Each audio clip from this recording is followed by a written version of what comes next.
everything from the outside looks like he's at the peak of his career, managing his country, Wales, then doing really well, and then he hung himself.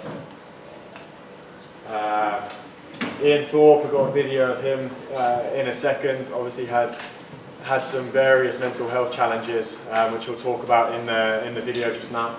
And in this picture here, I found this really interesting when I was looking into things. So the guy who is second from the right, so this one here, his name is Jerry Heidenreich. He was an American swimmer, and in 1968 he missed out on the Olympic team by 0.01 seconds. Then in 1972 he made the Olympic team. He won gold in the 4x100 medley relay and the 4x100 freestyle relay. Yeah, pretty happy with that, right? 2 golds. He got silver in the 100-meter freestyle, losing to, or coming second to this guy here by 0.43 of a second. He also got a bronze in the 100-meter butterfly, so came back with 4 medals. And he struggled with alcoholism and committed suicide. So a lot of people, as that knew him and the biographies that you read about him, believe that it was because he wasn't able to he missed out on that gold, which was the personal achievement rather than as a part of the team. So even people that go in and from the outside appear successful really can be quite open to these things. This video about Ian Thorpe.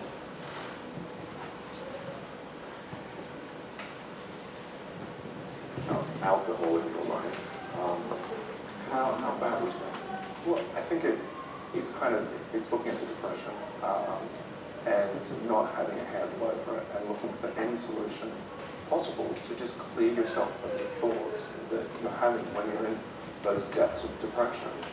And so there was a period where I was drinking too much because I just wanted to forget. I'd wake up the next day, I'd wake up feeling worse. I was more depressed. I had a hangover. I go train, I do it all again, and I haven't addressed what the issue is. So I'm fortunate that I realised that this drinking thing is not helping. It's actually making me worse, and I had to delve deeper into what is depression for me and getting my head around that because I didn't understand it. I mean, even in this interview, you've talked about the feeling of differentness, of isolation that you had going back to your earliest years. Did you have anybody in your life who could talk to you about this? I mean, I know you were close to your parents, but you talked about it. Well, I chose not to because for so many years I was embarrassed about this. I didn't want to talk about it. I wanted, and I think all children want to please their parents on this very basic level. But did your parents not get a sense that something was wrong? They didn't know because I acted it very well, but they didn't know. And I was constantly covering up, my tracks. They saw me happy all the time. Most of the time I was happy. There were times when it was put on because I didn't want them to know. You must have been one heck of an actor. I think I might have been. And now that I've told them, that it's a little bit hurtful for them that they didn't think I could tell them because they wanted to be there to help me.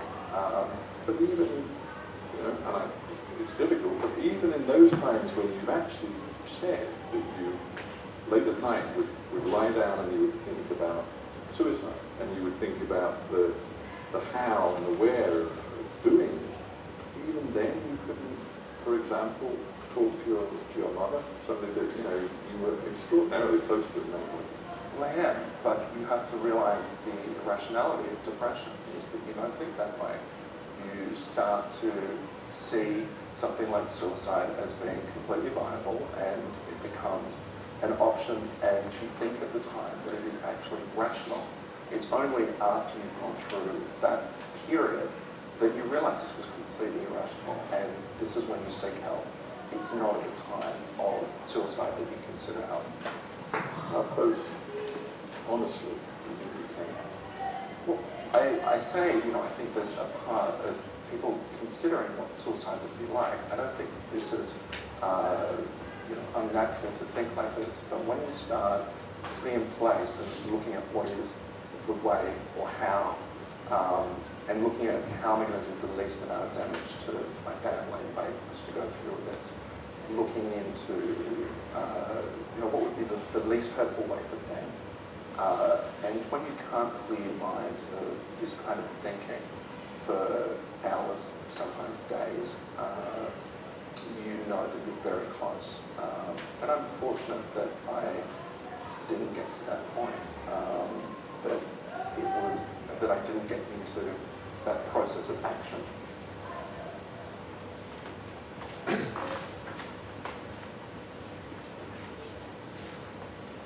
So he talks about there with substance abuse, which is where we'll kind of lead on to now.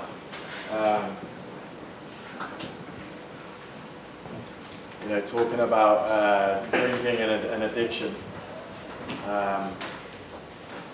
So you've got in your workbook here, you've got what are the risks associated with gambling, alcohol, and drugs. Let's take a few minutes as a group, as a table, to fill that box in, and then we'll go through this through these next couple of slides.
Last minute.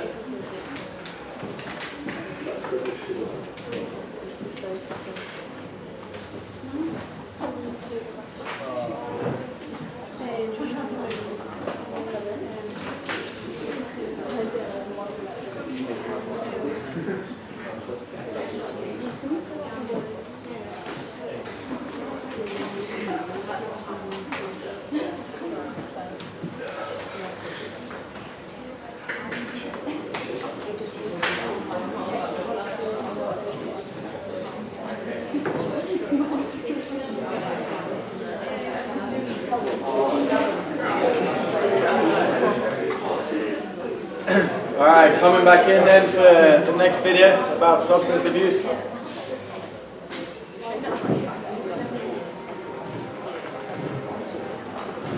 After the high of Beijing came the low. What happened, Matthew? I was already predisposed to depression. Like, I'd already suffered a pretty profound period of depression throughout my teenage years, from about 14 to 18, which is partly what led to my retirement in the first place. I guess because I'd never actually addressed the underlying causes of my depression, the core issues surrounding my depression, it never really went away, which I thought it did. I naively thought that, yep, I've had depression once, it'll never happen again. But it really just lay dormant, waiting for, its opportunity to arise again. And I think it stemmed from, like, I remember as a kid thinking, like in need of validation, I think, but thinking maybe if I'm the best in the world at something, then like everyone will love me. And so I think that was a real emotional driving force behind why I did keep diving for so many years. My depression twisted it into, yes, I was getting lots of attention, but my depression had made me think that it was only the medal that had any intrinsic value, and that myself as a person was completely worthless, and that people only liked the medal and not me, and the depression came back. How bad did things get at that point for you? As a teenager, the way it manifested was with self-harm, and like I went through great lengths to hide all my cuts and scars and stuff. Like it wasn't a cry for attention, because like I was wearing long sleeve shirts in a Brisbane summer, you know, just to kind of conceal it all. And when I decided that I couldn't do that anymore, then it became alcohol abuse, and then it became drug abuse. And when the depression started to creep back, I just went back to the last crutch that I'd used to medicate my feelings as a teenager, and that was drugs. The drugs were just to get me through life, you know, like by zoning me out so that I didn't have to feel my feelings. It was never to enhance performance or anything like that, and so I made sure that I would be clean for every competition, and I would promise myself with every cell in my body that I would not start using again when I got home from the competition. But I could never stay clean, because I just couldn't bear to live with my own feelings, my own depression. But you are now. Oh yeah, I'm a couple of years sober now. Like I don't even drink anymore because it makes it too easy to go back to old habits. You came down to Sydney when you quit diving, and you met your partner Lachlan. It's been a long and enduring and great relationship, I think. Yeah, he's been the only constant in my life for the last 9 years. So, and I've put him through a lot of stuff, like a lot of stuff. What? Well, you know, all the addiction stuff. Has he been across all of that? Mm, What roles he played? he helped me try to get clean. Like I tried to get clean by myself for a good, 3 to 6 months or whatever. 3 months I think, and then he tried to help me for another 3 months, and then when we realised that we couldn't do it by ourselves, that's when, you know, I reached out to my manager, and she helped me get into a rehab, and he was there to help, throughout the whole journey, because I didn't have any room to make mistakes. Would you know where you'd be without him right now? I don't know. I kind of hate to think, actually. Yeah. I'd possibly be dead. Really? Yeah. Bless his heart. Yeah.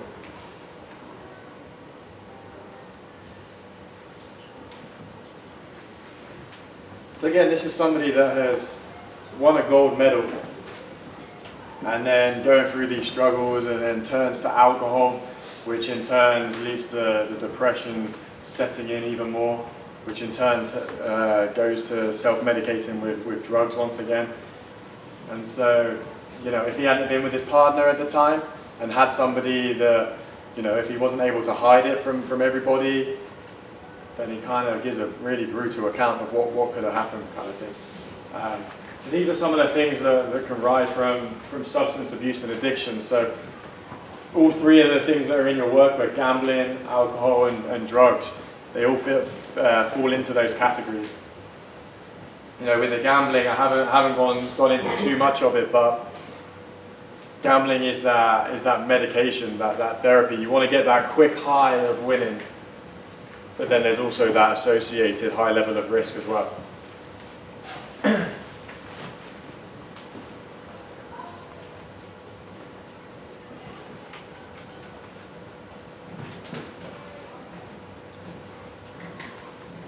So these are the other things that are very easy to become addicted to, and can have very negative effects if we're not able to manage them, or we're not able to talk about them with people and kind of stay on the path. So money, if you have a lot of it, you can easily spend a lot of it and then lose a lot of it, or get into trouble spending a lot of it. You only have to look at a lot of young footballers and what happens in the newspapers typically every month. The same with gambling. It's just becoming more and more rife in this country, to the point now where the gambling companies are really beginning to get regulated quite heavily, finally. The effects of fame. So what's the swimmer? Ryan Lochte. That's his name, right? Yeah. What happened in Brazil? So makes a mistake, and because of the fame and everything that's around him, and his reputation and his sponsorship deals, forms this conspiracy to try and get out of it, and then it ends up hitting him in the face twice as hard. Same with sex addiction, can be a real problem. And then we've spoken about alcohol and drugs.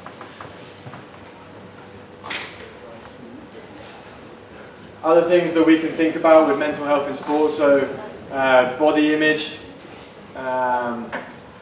It's obviously the sports that you all are in. You're on show a lot more than me as a football player. Okay, so I'm sure body image will be spoken about and will be considered. Potentially eating disorders as well, the same thing related to that body image and related to performance, and also sexual identity. We've got a picture of Tom Daley there at the top, who lived under this cloud for long periods of time, and there was speculation here, there and everywhere that led to his mental state deteriorating. And he came out on YouTube. I don't know if you've watched the video. It's a really, really interesting video to see how almost uncomfortable he is sharing it because of what will come through it. But then you've obviously seen how he's thrived since he's come out. And then this video here, has anyone seen the TED Talk from Victoria Garrett? Okay, so she is a volleyball player at University of South California. This is her video as well.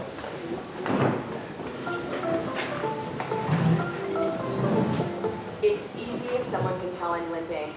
They would say, you need to sit out. But it's hard when you have an injury that people can't see.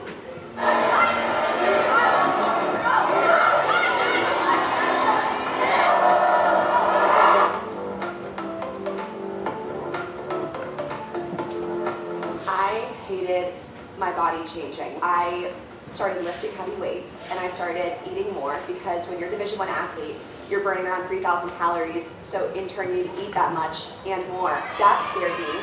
I can remember in the weight room literally not lifting the weight when my trainer looked away, and then when he looked, I would start lifting. I talked to other girls who would also say I do the same thing, because there's this culture around, we don't want to lift heavy weight.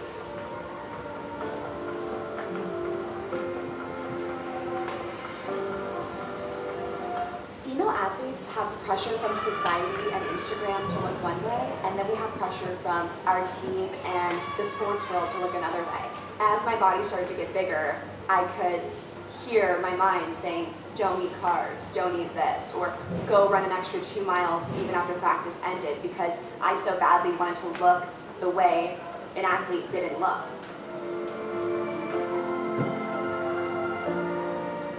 When my performance anxiety developed, I started emotionally eating. When I was worried about a game, I would turn to food. Or when I was sad about a game, I would turn to food. Or when I was anxious about my life, I would turn to food. It was just this never-ending cycle of, what am I going to eat? What am I not going to eat? What do I look like? What do I want to look like? What's bad about my body?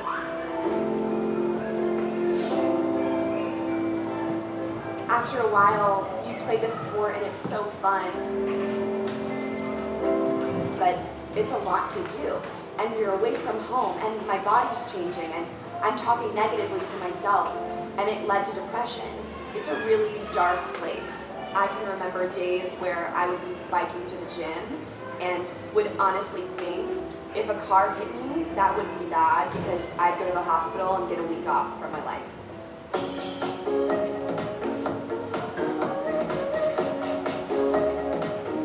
process. It's not like a quick fix. And I worked really hard to get myself to a healthy place where I didn't wake up thinking about my body and thinking about food.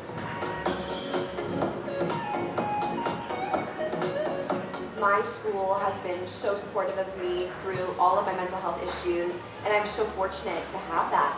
It's hard to take time off from competing for an injury that people can't see. But I know from personal experience that I'm so much happier and so much better now, and I'm going to play even better volleyball because I'm in a better place mentally.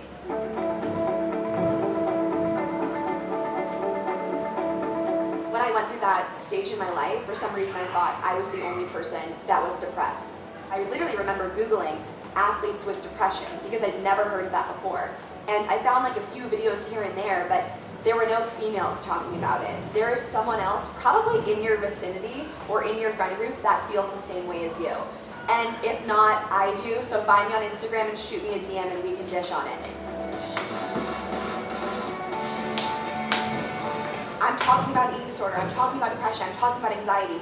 I'm still the same girl I am, I still have fun. People will still like you even if you've gone through those things. One thing I've realized through everything is no one is me. And in a world where you can be anything you want, choose yourself.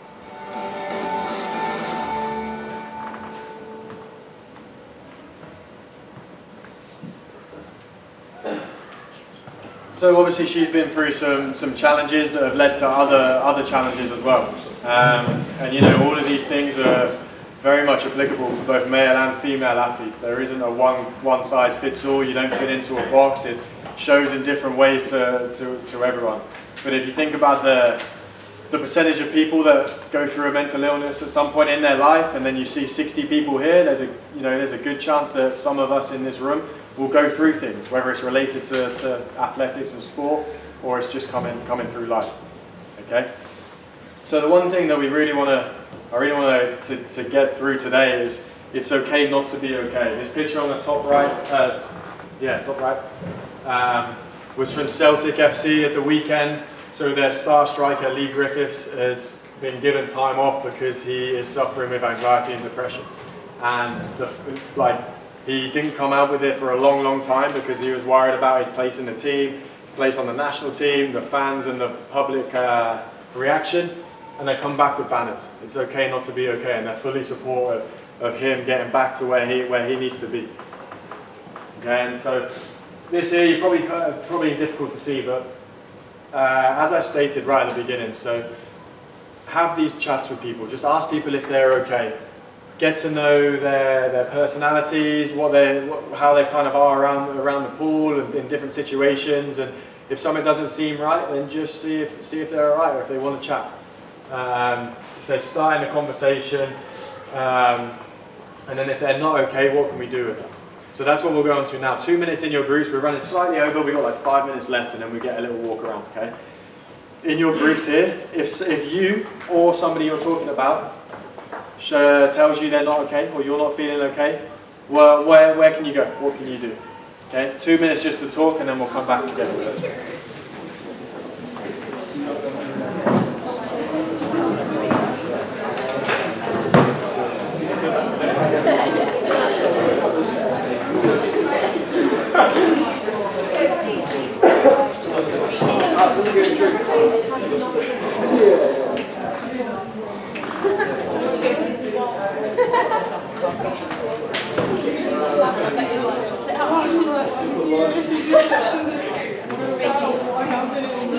This is in your workbook as well.